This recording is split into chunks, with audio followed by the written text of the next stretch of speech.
Bonsoir et merci de nous rejoindre pour un nouveau numéro de décryptage sur Niwad Info. Après la mort de l'ayatollah Ali Khamenei, guide suprême de l'Iran, lors de bombardements attribués à Israël et aux États-Unis, les tensions se sont fortement aggravées dans la région. Le chef du Conseil suprême de sécurité nationale en Iran a exclu toute négociation avec Washington, tandis que de nouvelles frappes ont touché Téhéran. Des explosions ont également été ressenties dans plusieurs pays du Golfe, notamment en Arabie Saoudite, au Qatar, à Abu Dhabi, au Koweït, à Bahreïn, même au Liban. Mamadou Diouf, bonsoir et bienvenue. Merci. Bonsoir Charlotte. Alors d'abord, pouvez-vous nous expliquer qui était exactement Ali Khamenei et quel rôle il a joué en Iran depuis la révolution islamique de 1979?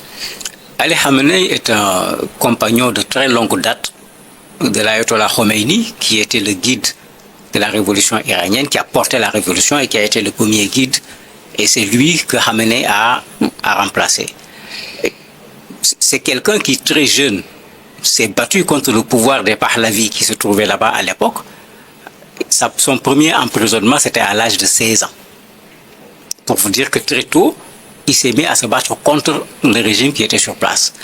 Par la suite, il a dû même aller s'exiler à l'intérieur de l'Iran, à la frontière du Pakistan, pour pouvoir au moins continuer à vivre tranquille, parce que le régime ne voulait pas entendre parler de lui.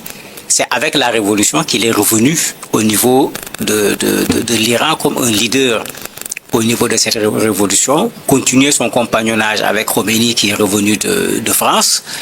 Et les gens l'oublient. Ali Khamenei a été président de la République en Iran, à 2 reprises d'ailleurs, puisqu'il a été élu et il a été réélu en 1985. Par la suite, à la mort de Khomeini, c'est en ce moment qu'il a été désigné comme étant le guide suprême, comme il l'appelle, parce que c'est un religieux. En Iran, vous avez des grades pour identifier les religieux. Lui, il est ayatollah, donc il a le même grade que Khomeini, qui a été le premier guide au niveau de l'Iran. Et en quoi consiste le rôle constitutionnel du guide suprême en Iran et pourquoi surtout sa position était-elle si puissante? En Iran, on a un système qu'on appelle imama, qui est différent de ce que nous connaissons dans nos républiques de façon générale, où vous avez un État qui fonctionne. Vous voyez l'Iran organiser des élections, vous avez plusieurs candidats, on élit un président de la République, il y a un parlement. Mais le guide, je dirais, c'est comme le Conseil de sécurité des Nations Unies avec un veto.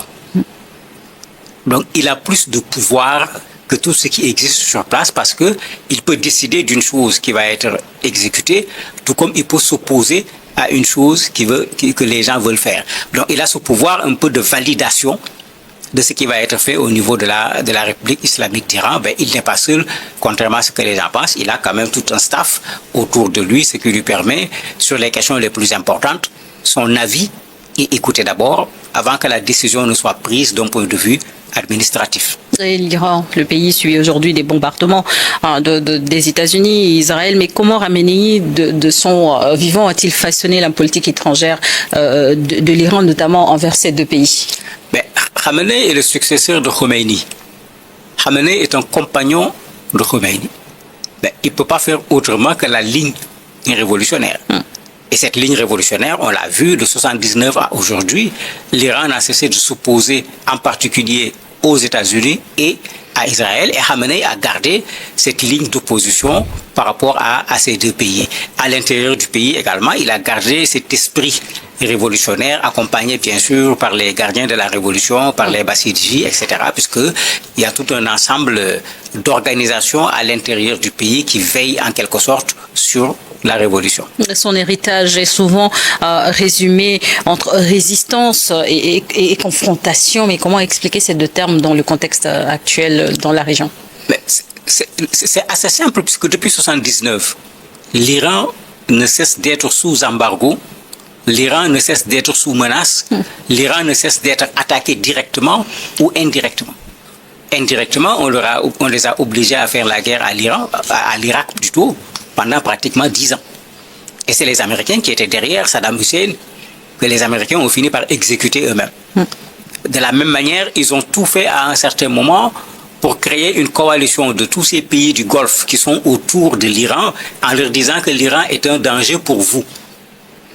Donc, isoler l'Iran même dans l'espace géographique où l'Iran se trouve. Rappelez-vous, à un certain moment, le Qatar avait pris ses responsabilités pour s'approcher de l'Iran. L'Arabie Saoudite a fait organiser même un boycott du Qatar à cause de son rapprochement avec l'Iran. C'est la Chine qui, finalement, il y a quelques années, a créé le rapprochement entre l'Arabie Saoudite et l'Iran.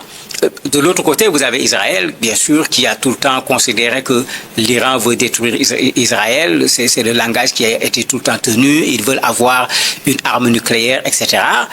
Plus loin, vous avez la France, les États-Unis, l'Allemagne, les pays européens de façon générale, qui, comme vous le voyez, n'ont rien dit de sérieux quand, de façon barbare et sauvage, Israël et les États-Unis ont attaqué l'Iran.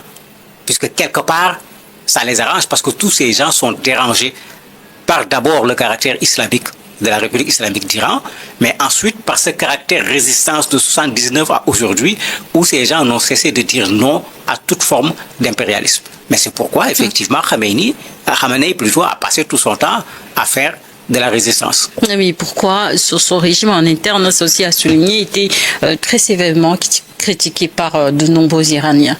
Oui, le régime est critiqué de l'intérieur parce que l'Iran, la révolution date de 1979. Ça fait plusieurs années. Si vous prenez l'Iran, une bonne partie de la jeunesse est née bien après les soubresauts de la révolution. Ces jeunes ne sont pas dans la même situation que les Pasdaran, les Bassidji, etc. Et vous avez parmi ces jeunes certains qui pensent que non, parce que nous sommes tout le temps sous embargo, nous ne pouvons pas évoluer sur le plan économique, parce que c'est vrai également, bien que c'est juste vrai en partie, l'Iran a fait des développements sur le plan scientifique de façon extraordinaire à l'interne, malgré les embargos, y compris en matière de médecine, en matière d'aéronautique, puisqu'ils étaient obligés de fabriquer les pièces détachées de leurs avions, puisque même cela, les États-Unis ont fait tout pour qu'ils ne puissent pas les avoir. Donc l'Iran s'est construite, et l'Iran s'est construite avec ses propres efforts. Mais autant ça a demandé un prix sur ce plan-là, mais autant ça demandait un prix également sur la maîtrise des populations, puisqu'ils le savaient très bien, comme vous entendez Trump le dire actuellement de façon directe, en disant aux Iraniens, levez-vous et faites tomber le régime. Ils savaient très bien que les gens seraient tentés de passer par des Iraniens pour faire tomber le régime. Donc il y avait effectivement une gouvernance avec une présence très forte de tous ceux-là qui sont des partisans de la révolution, pour ne pas que de l'intérieur, la révolution tombe. Et en tant que guide suprême,